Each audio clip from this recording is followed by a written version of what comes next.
Live from New Delhi, you're watching DD India, India's voice to the world. I'm Arnold Thomas. Coming up in the next hour. At Camp David, United States, South Korea and Japan agree to deepen military ties, condemning dangerous and aggressive behavior by China in the South China Sea.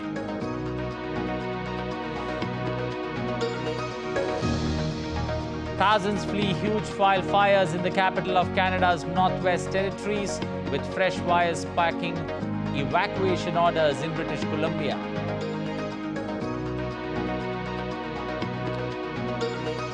World Athletic Championship kicks off in Hungarian capital Budapest. Neeraj Chopra leads India's chances.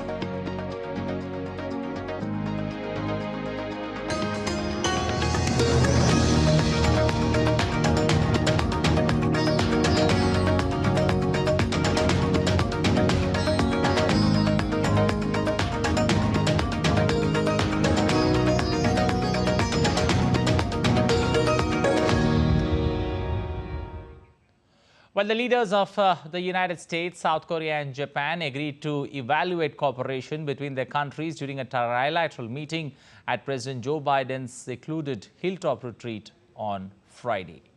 In a joint statement, the three countries committed to consult promptly with each other during crisis and to coordinate responses to regional challenges and threats affecting common interests. The three nations also agreed to hold trilateral military training exercises annually and to share real-time information on North Korean missile launches by the end of 2023.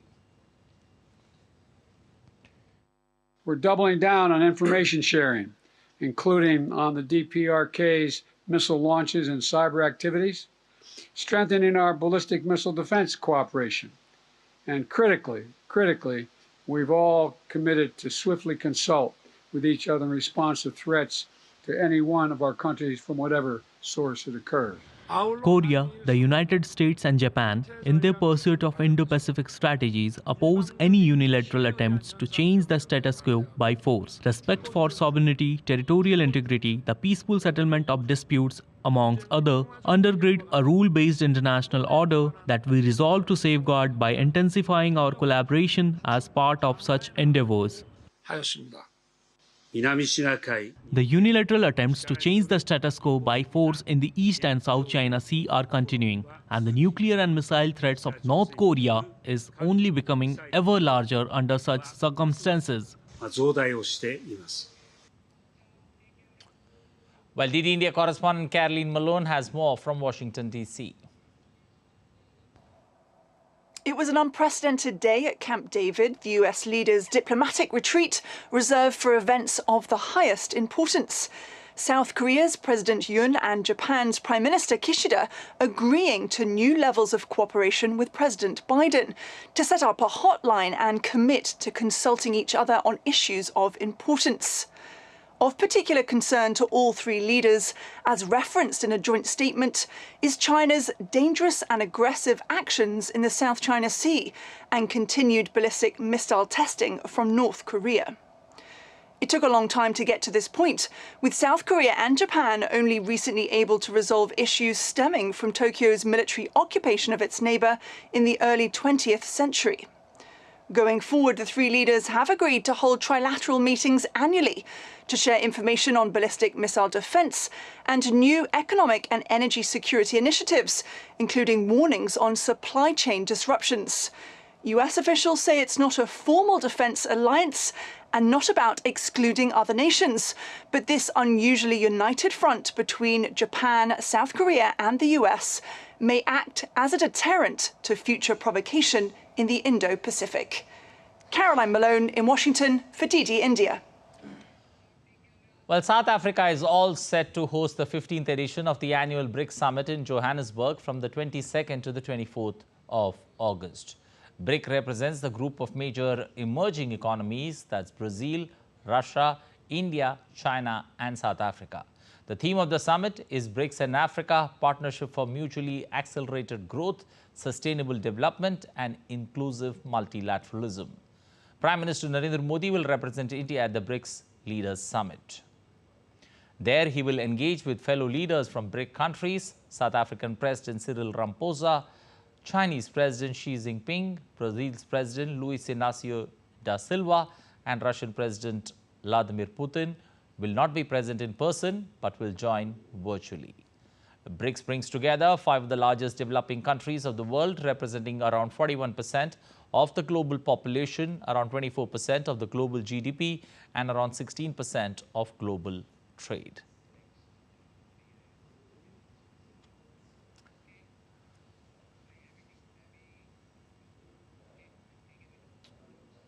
Well, joining us live from Johannesburg, South Africa, is DD India correspondent Shubhendu Ghosh. Shubhendu, good morning.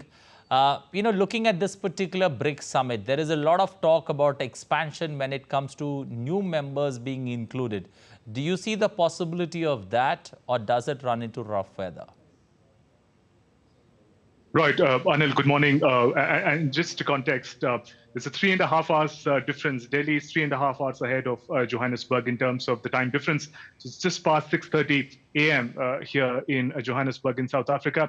Coming to your question, Anil, expansion of BRICS has been part of the conversations. It is not listed as the main agenda. If we talk about the main agenda, it is going to be focusing on the key priorities of the BRICS. First is, of course, the manner in which challenges of climate change can be tackled by the developing nation. We know that the brunt, the impact of climate change is faced most harshly by developing countries and poorer countries. Second, there is focus on large-scale coordinated ways of skill development and therefore of the youth of the 5 BRICS countries, cooperation between them so that the demographic advantage in these countries can be made good use of. After that, we are also looking at the manner in which post-pandemic recovery has happened. What are the ways in which supply chains can be sustained and made stronger? And also developing countries, now the voices have become stronger as India also represents the concerns of the global south, that multilateral institutions across the world must be reformed. For decades, they've worked from, as it were, the perspective of the developed countries. And now the developing countries are asking for their fair, just share of reforms, particularly in multilateral institutions. So reforms, calling for those reforms are going to be stressed significantly. Coming to the expansion part, Anil, although it's not listed as the main agenda item, when the leaders of the 5 BRICS nation meet in person, remember this is happening after 3 years of virtual BRICS meeting due to the pandemic. When the leaders meet, there'll be a gamut of issues that will be in focus, including expansion. The leaders could be talking about that. There are a number of invited countries, developing countries who've been invited from Africa, from Latin America, from Asia. So in that sense, BRICS engagement with the larger developing world is already on. Okay. Shubhendu, when there has been a long talk about a common currency or a common denomination of trade that could be followed. Do you see the likelihood of some kind of headway being made there? Or, looking at the present rise in US interest rates, is that the need of the hour? Again, Anil, this has been one of the issues in focus for some time. We are looking at developing countries focusing on the use of local currencies, also to sort of deal with the hegemony of Western currencies such as dollar or euro. So an attempt at de-dollarization has been the focus of many developing countries, including India, but so far it has focused on bilateral engagement. So if a developing country is bilaterally engaging with another country, there can be agreements wherein trade and exchange could happen in local currency. But when we talk about BRICS as a grouping, we're talking about 5 of the biggest emerging economies. A lot of protocols come into play if we talk about a possibility of a de-dollarized a local currency that could be used. Which local currency would that be? Could there be a common currency that could emerge? What are the ways in which financial, economic protocols, models will have to be then reformed? So it is, again, a vision that will take some time to achieve itself. But yes, the manner in which the hegemony of dollar or euro can be dealt with, that is part of the conversation. Will it come up in the form of a local currency that could be developed by the BRICS nation will be something that we'll have to wait and watch. Okay, Shubhendu, how does this BRICS group, see its relevance, especially amidst that Russian war in Ukraine? Also, South African economy not in great shape, and big competition there between Asian nations. Right, Anil, the first part of the question, the BRICS nations had, in no unclear terms, clearly said that they are on the side of the statement, the virtual BRICS summit of 2022. All the leaders in the statement mentioned about they want a peaceful resolution. The Ukraine-Russia war is impacting the developing countries, poorer countries, just like climate change, in a far more harsher manner. So there is absolutely no doubt about the manner in which the BRICS nations are committed and are looking forward to a peaceful resolution to this conflict that is going on. Coming to the importance of the BRICS congregation, Anil, time and again we talk about the manner in which the world economy, the geopolitics is divided into developed, developing, and poorer countries. The term global south has also gained significance in the recent years. Now, the priorities of the global south, the priorities of developing countries can be best understood, best articulated, best argued on international platform by the developing countries themselves. And here we are talking about 5 of the most dynamic developing countries, emerging economies. Yes, South Africa, China, their economies are not going through their best phase. But India, for example, continues to be one of the fastest growing large economy, a brightest spot amongst the time when a global economy is going through a volatile situation. So the BRICS as a grouping is best positioned then. Shubhendu, also with regards to, food security, soaring food prices are a cause of concern world over. And Africa in particular faces the brunt. Okay, we've lost Shubhendu there, technical glitch, as a result of which we've lost Shubhendu's signal there. Well, Shubhendu, they're back with us. Shubhendu, soaring food prices are hurting billions of people, and, Africa consists of some of the world's poorest people there. In that context, do you see the likelihood of, food or food security being on top of the agenda, especially when it comes to, catering to the people who are most affected? Oh, yes, Anil, food and energy security continue to be an important priority for the grouping. In fact, part of the conversations, the priorities in focus that South Africa in its presidency of BRICS is looking at is a possibility of developing some sort of a free trade zone across Africa in engagement with the BRICS nation. These are the countries that they trust, that they believe they have the closest ties with. If Africa as a continent, all the countries could together form that sort of a free trade agreement with BRICS, if that could come out, better exchange of goods and services, including food items, could be taken place. And that would play a greater role in tackling the food crisis. Again, food crisis is closely linked to the impact of climate change as well. Extreme weather conditions have prevailed at different parts of the continent. I'm talking about Africa in particular as of now. There have been severe droughts. There have been unprecedented floods. South Africa also has, although it is relatively much advanced as compared to many other African countries, also has suffered the brunt of climate change. So in that sense, the multiple issues all really coming together to focus on the core issues of food and energy for the region and the BRICS nation grouping as well. Okay, do you somewhere get the sense, especially when it comes to the BRICS, does BRICS, present another opportunity, especially for the global south, to make a pitch?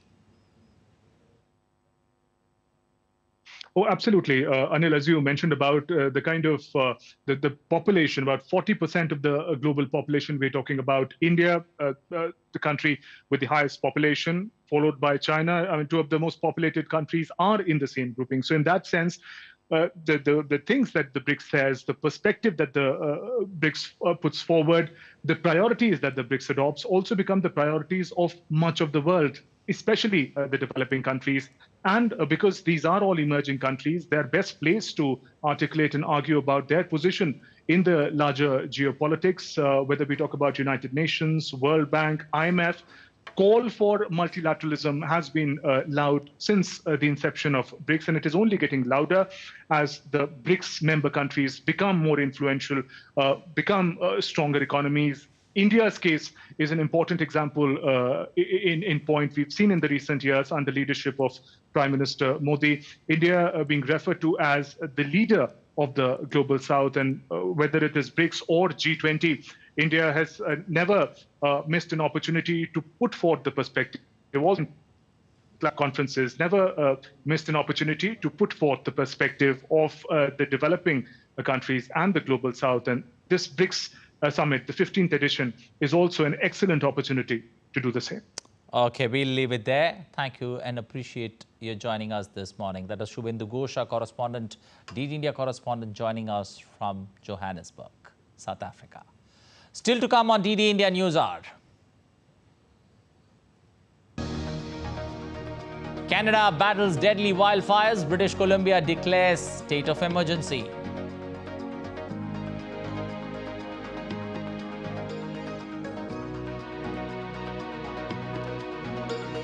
India and the World Health Organization to launch the global initiative on digital health.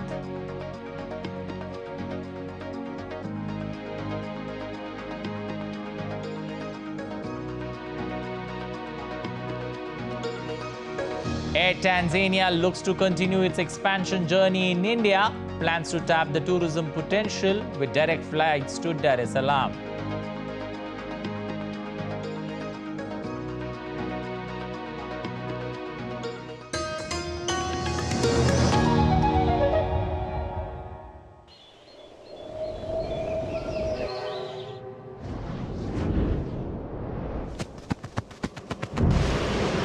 Tamil Nadu is breathtaking,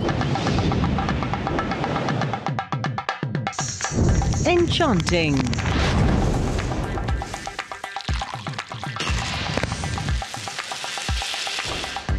divine,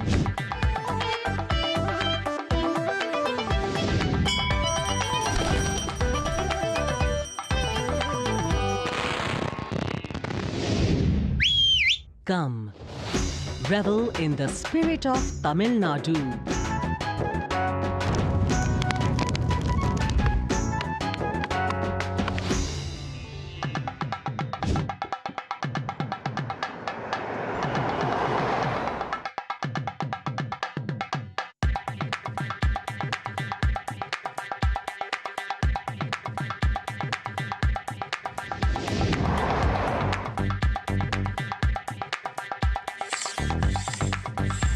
The Thalaiva of States welcomes to an experience larger than life.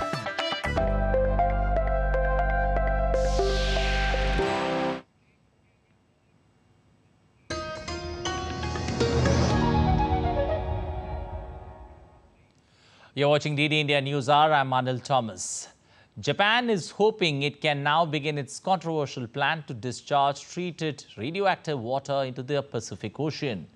Tokyo needs to dispose of more than 1 million tons of water used to cool the wretched Daiichi nuclear plant at Fukushima, and reports suggest it may start doing so as soon as this month. Chris Gilbert has more.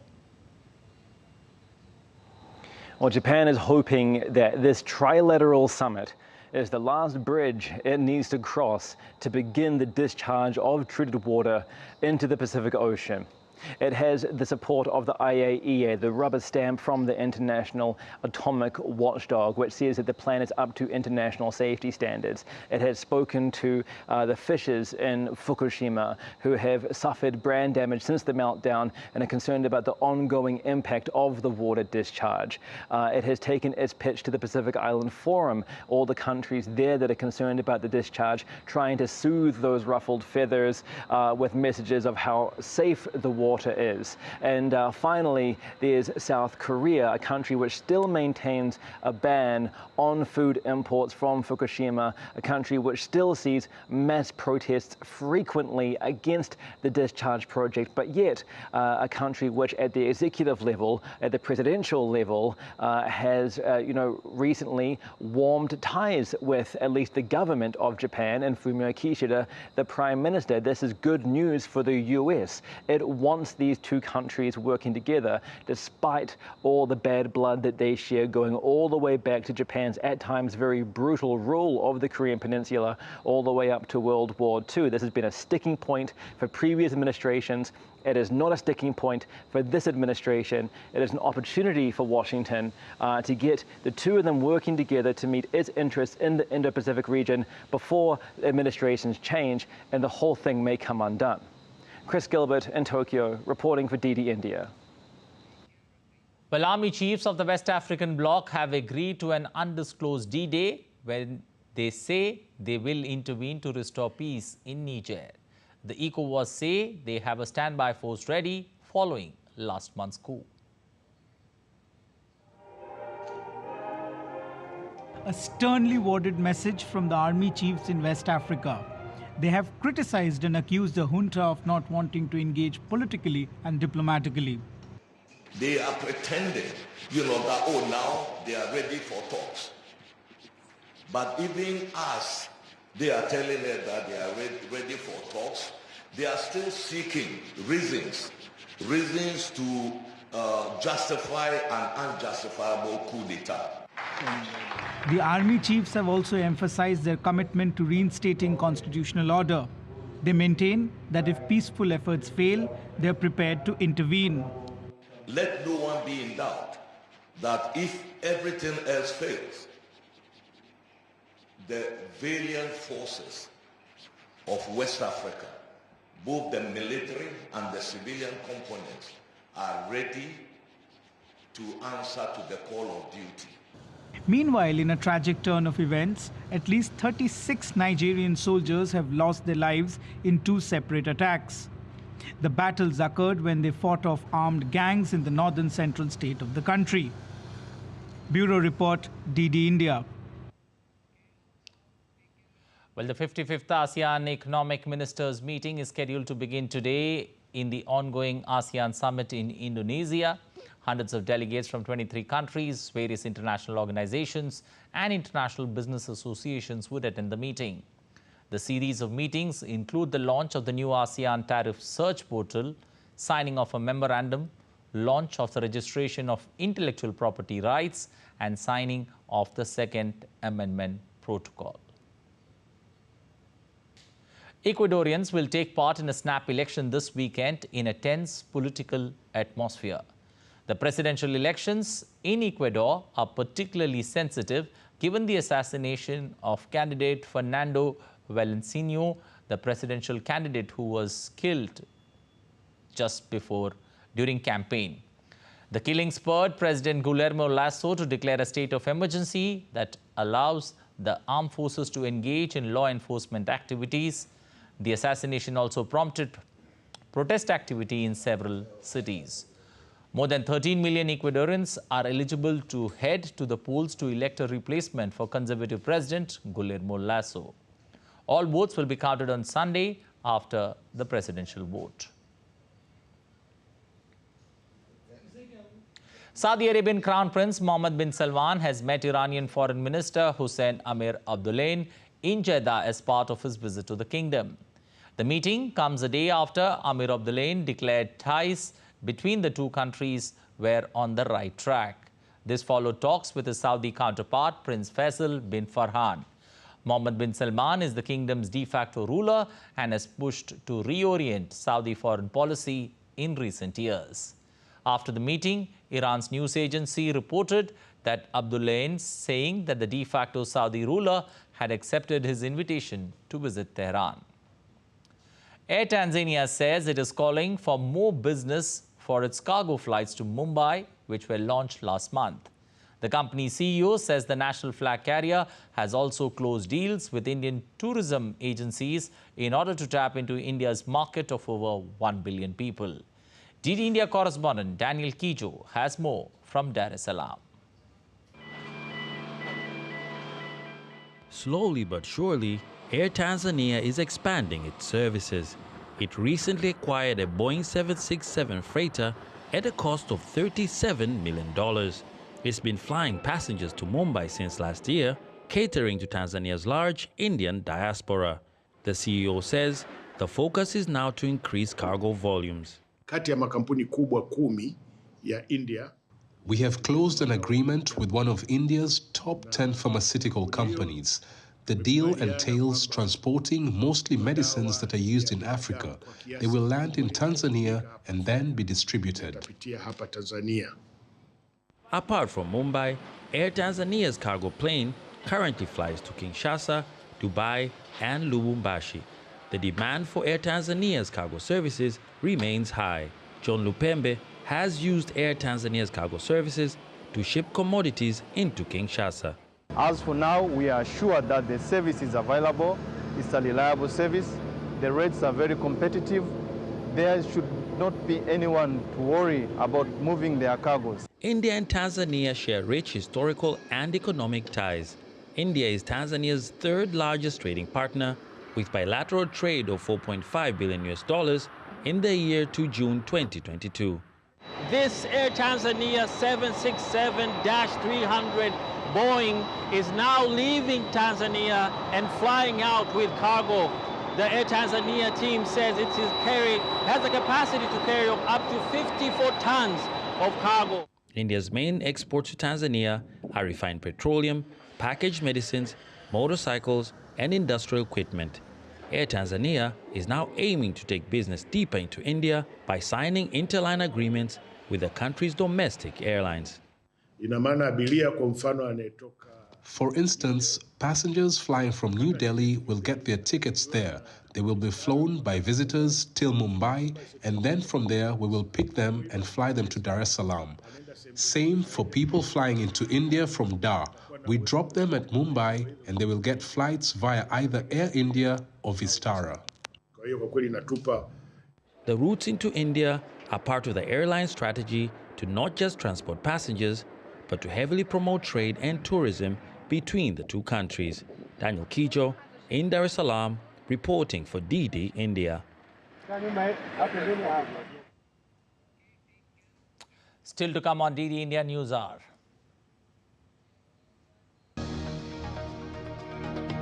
A British nurse found guilty of murdering 7 newborn babies and trying to murder 6 others at the hospital's neonatal unit.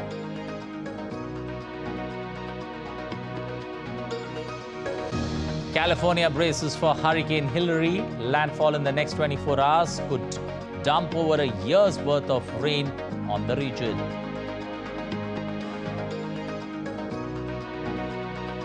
Spain continue their preparation ahead of the Women's World Cup final against England on Sunday.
to Siliguri and Darjeeling.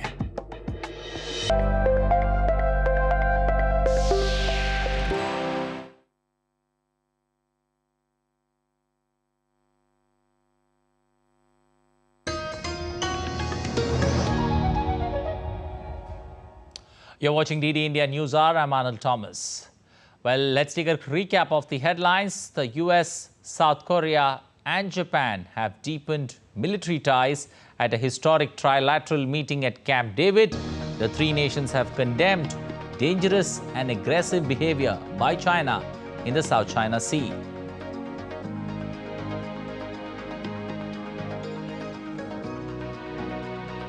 Thousands flee huge wildfire in the capital of Canada's Northwest Territories.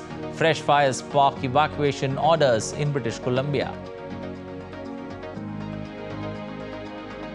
And the World Athletic Championship set to kick off today in the Hungarian capital of Budapest. Neeraj Chopra leads India's chances.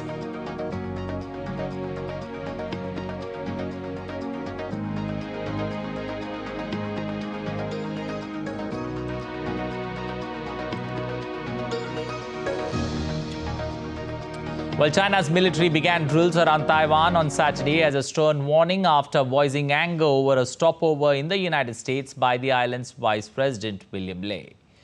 The People's Liberation Army Eastern Theater Command, which has responsibility for the area around Taiwan, is carrying out joint naval and air combat readiness patrols around the region. It is also holding joint exercises and training of naval and air forces, focusing on subjects such as ship-aircraft coordination and seizing control. William Lai, the frontrunner to be Taiwan's next president at elections in January, returned from the United States on Friday.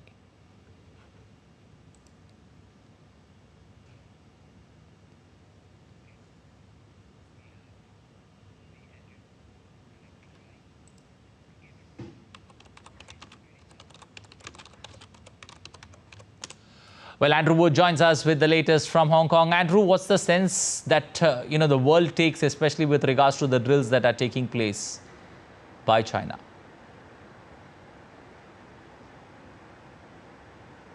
Well, China holds these drills very frequently, especially when it feels upset about how Taiwan is behaving. And it's upset at the moment because the Vice President, William Lai, as you said, went to Paraguay, and each time he went there and came back, he stopped off in the United States.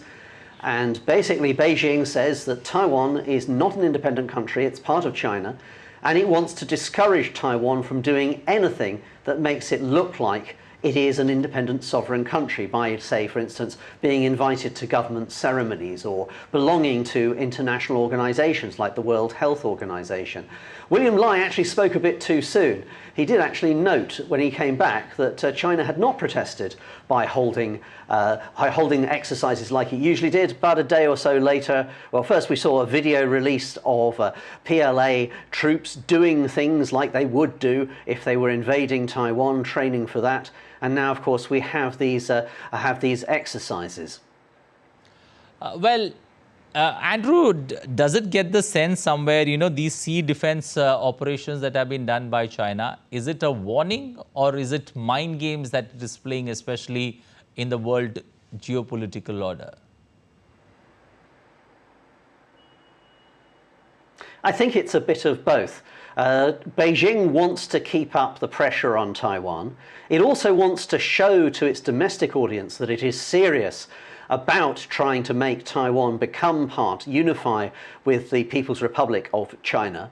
And also as well, don't forget, that President Xi Jinping has given the army, the PLA, the military, has given a date of 2030 as the deadline to be ready to invade Taiwan. So it's going to have to do, the military is going to have to do an awful lot of exercises in that time to prepare for an invasion by sea or a blockade or a bit of both. So doing these exercises both helps to build up the skills of the military, and it also keeps Taiwan sort of always on the edge of full alert. And that can be tiring, and that can be difficult. If you have to keep sending up, if Taiwan has to keep sending up fighter jets to see what's going on, that causes wear and tear on aircraft. It actually costs them money. So it's a way of wearing down the Taiwanese as well, I think. Okay, that was DD India correspondent Andrew Wood joining us from Hong Kong. Wildfires rage on in Canada and the United States. Canadian Prime Minister Justin Trudeau on Friday said that the federal government will actively contribute in the coming months and years to help communities rebuild the terrible losses as the country continues to battle its worst ever wildfire season.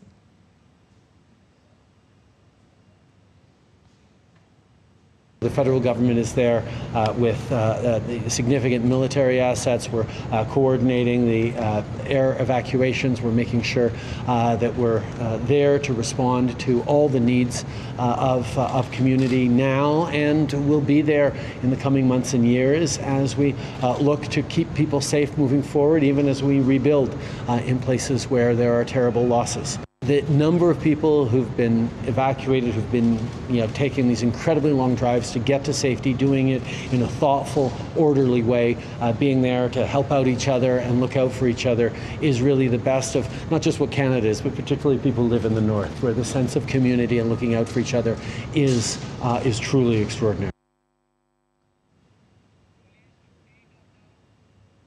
We are facing the worst wildfire season in our province's history. This unprecedented situation has come to a head this evening. In just the last 24 hours, the situation has evolved and deteriorated quite rapidly. In just the last hour, we've gone from about 4,500 homes under evacuation to about 15,000 homes, families being evacuated from their homes across the province. Meanwhile, the British Columbia declared the state of emergency due to the non-stop havoc of fires and ordered at least close to 15,000 evacuations. Experts say the climate change has aggravated the wildfire problem, leading to bad air quality and climbing temperatures. Wildfires are not unusual in Canada's western provinces, but this year the eastern province have witnessed out-of-control fires too.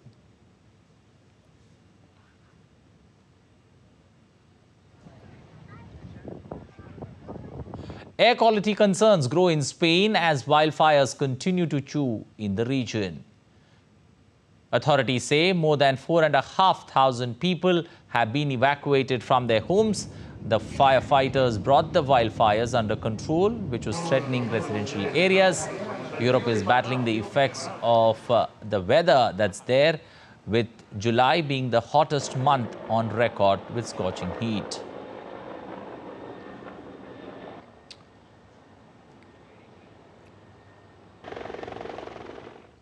Authorities in the United States have issued several weather warnings as Hurricane Hillary bears down on California's peninsula. The National Hurricane Center expects the powerful storm to make a landfall over the weekend, bringing heavy rain, severe winds and flash flooding to the region.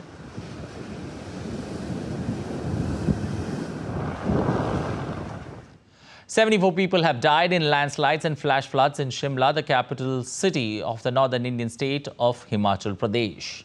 As the rains continue to wreak havoc, rescue operations are ongoing, roads have caved in and the train network has been affected. Rescuers have resumed search operation for bodies at a temple site hit by a landslide. 16 bodies have been recovered from the site. Well, after a long spell of humid weather, parts of Delhi, Noida and Gurugram receive heavy rainfall today, providing a much-needed respite to the residents. The heavy rain triggered waterlogging in several areas of the national capital. The Indian Meteorological Department predicts more downpour this weekend.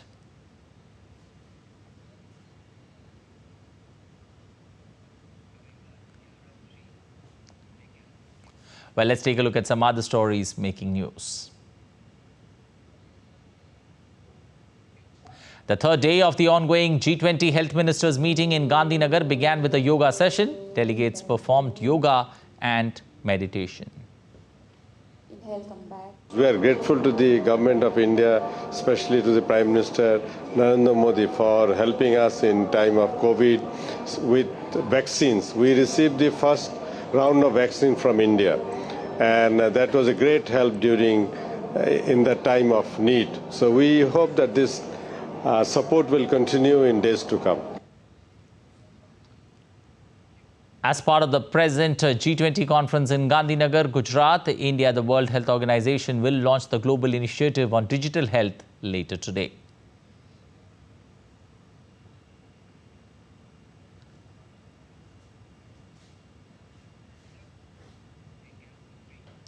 Indian Prime Minister Narendra Modi addressed the G20 Digital Economy Ministers meeting held in Bangalore via video message today. While addressing the gathering, the Prime Minister welcomed the dignitaries to the city of Bangalore, the home to science, technology and the spirit of entrepreneurship, and stated that there can be no better place than this to discuss digital economy. Our unique digital identity platform Aadhaar covers more than 1.3 billion of our people. We have used the power of the GEM Trinity, Jan Dhan bank accounts, Aadhaar and mobile to revolutionize financial inclusion in India. Every month, nearly 10 billion transactions take place on UPI, our instant payment system. More than 45% of the global real-time payments happen in India. Direct benefit transfer of government support is plugging leakages and has saved over $33 billion. The CoWIN portal supported India's COVID vaccination drive.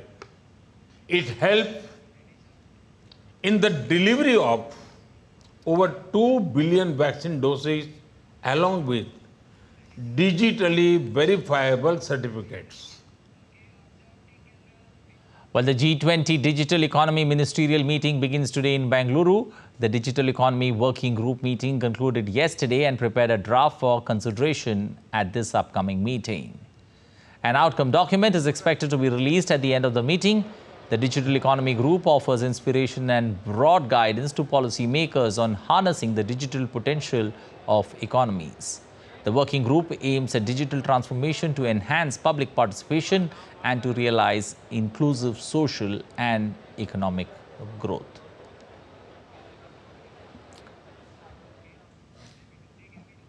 But joining us live from Bangalore is DD India correspondent Aisha Khanam. Aisha, the Prime Minister spoke about on a series of issues, especially when it comes to digital inclusion and digital benefits that Indians have enjoyed world over. But looking at the 4 C's that the Prime Minister spoke about, throw some light on that.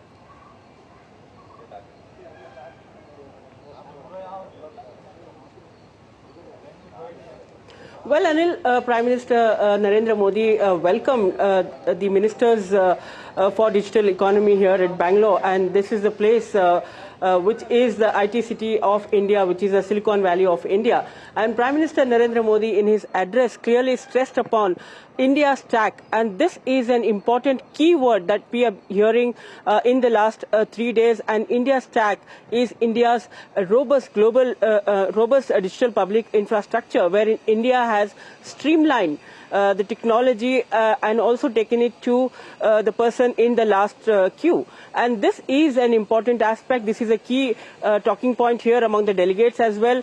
Remember, even at the health meeting, the delegates are talking about the CoWIN portal and India's digital public infrastructure, wherein Aadhaar is one aspect where PM highlighted to the audience, to the delegates here in Bangalore. And Prime Minister Narendra Modi has, in his address, clearly stressed the importance of democratization of technology. And this is what he has been doing in the last 9 years. And India has seen huge, growth in narrowing the gap in the digital technology, and this has this has made India a testing lab for digital solutions. So this is what Prime Minister Narendra Modi's address was broadly to the delegates here in Bangalore.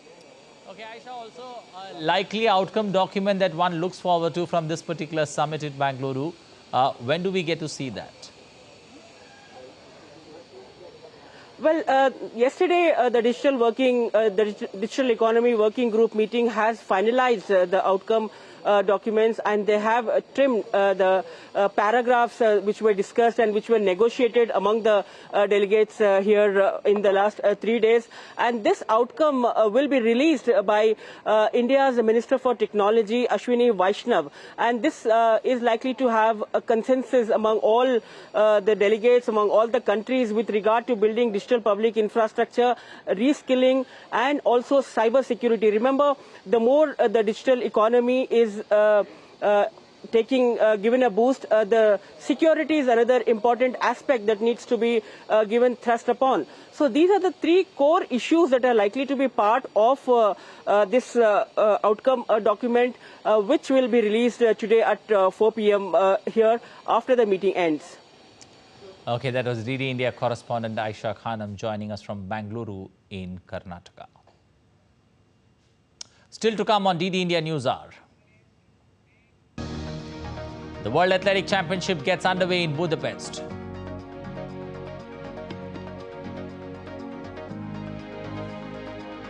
World number 2 Aryan Sabalenka shakes off early service woes to advance into a 3rd WTA semi-finals of the season.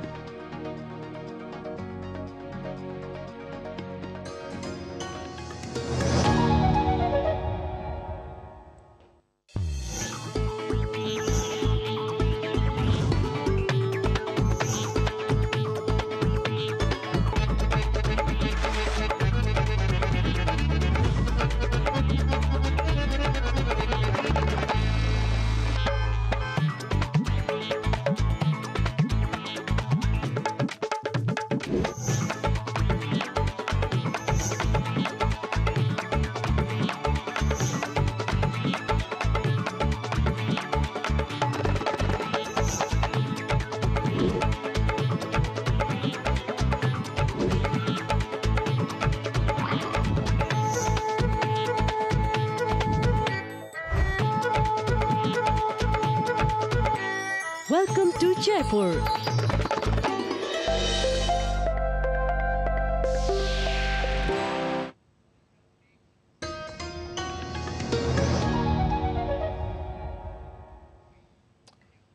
Welcome back. You're watching DD India News Hour. I'm Anil Thomas. Moving forward to other stories that we are looking at this morning.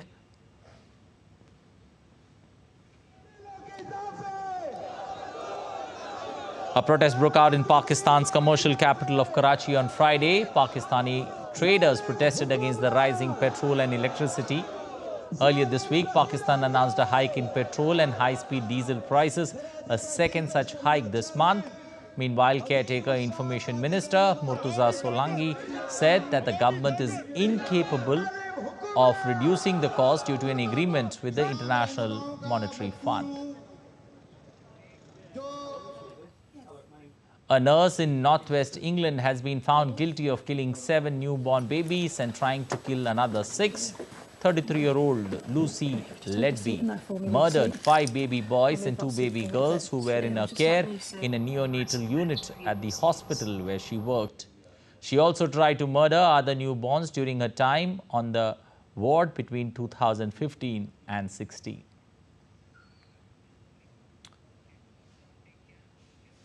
You're watching DD India News Hour. Time now for sports updates.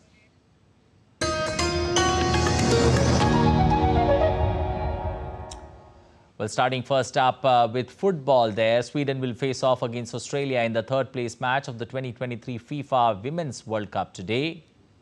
Both teams just fell short of their semi-final matches as Sweden dropped a 1-2 result to Spain, while Australia were ousted by England 3-1. Australia made history by reaching the semi-final for the first time, but just fell short at the final. The last time that these two played in a competitive fixture was the semi-final of the Olympic football tournament in Tokyo. In that match, Sweden got the better of Australia by a solitary strike. Meanwhile, Sweden have never lost a third-place match in the Women's World Cup. And Australia will have everything to prove in front of their home fans.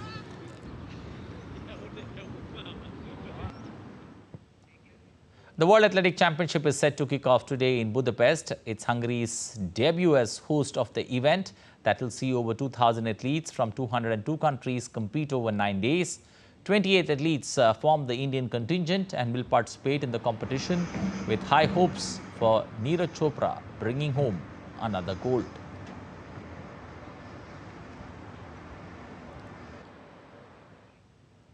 On to tennis, Carlos Alcaraz was forced to endure 3 sets for the third match in a row at the Cincinnati Open as he clinched a semi-final spot after beating Max Purcell.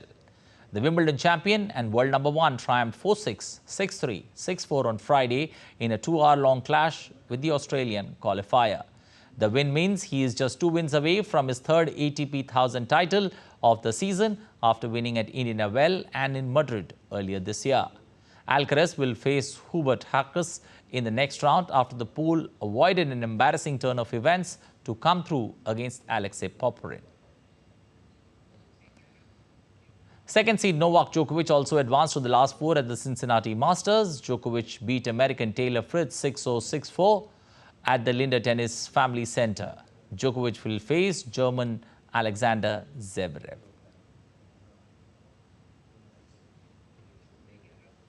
In women's singles, second seed Aryna Sabalenka got past fifth seed Ons Jabeur 7-5, 6-3 to reach the semi-finals for the second straight year. Jabeur got treatment on her right foot during the second set and struggled after that. Sabalenka will face Karolina Machkova, who advanced when Maria Bazukova retired with a right thigh injury. In another women's singles clash, 7th seed Coco Gauff of the United States moved into the semi-finals for the first time with a 6-3, 6-2 win over Italian qualifier Jasmine Paoloni. Gauff eased past world number 43 in 1 hour and 12 minutes. She's the only American woman to make it to the singles quarterfinals on home soil this week. In the semi-finals, Coco Gauff will face world number 1 Iga Swiatek later today. Spain continue their preparations ahead of the Women's World Cup final against England. The players appear to be in good spirits as they trained at the Oval in Sydney before Sunday's final.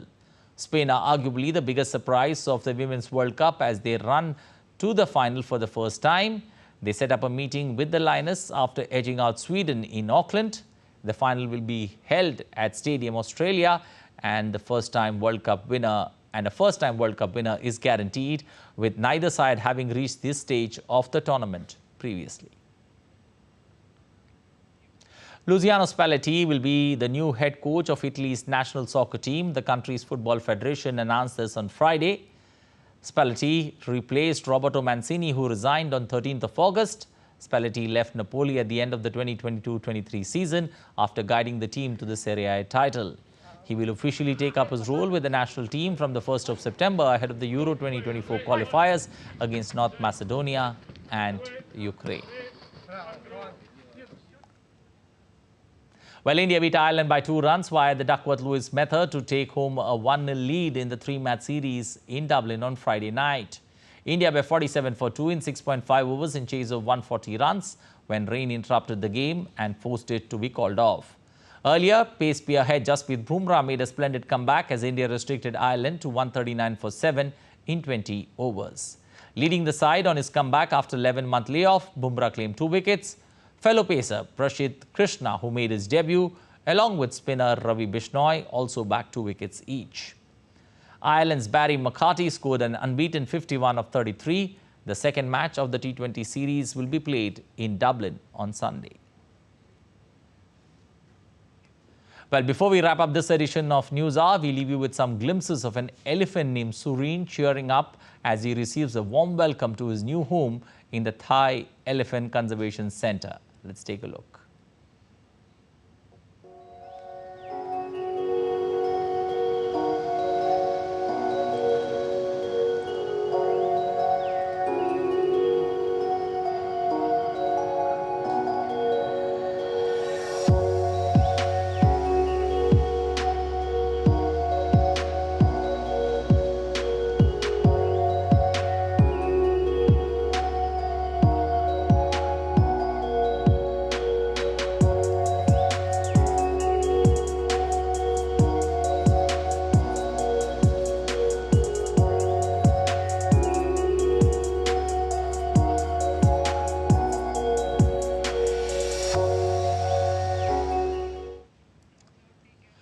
Well, that's all for this edition of DD India News Hour, but let us know your thoughts on the news of the day. You can connect with us on Facebook, X formerly known as Twitter, and Instagram. We'll be back with more news as it breaks here on DD India. I'm Anil Thomas. From all of us here in Delhi, thanks for watching DD India News Hour.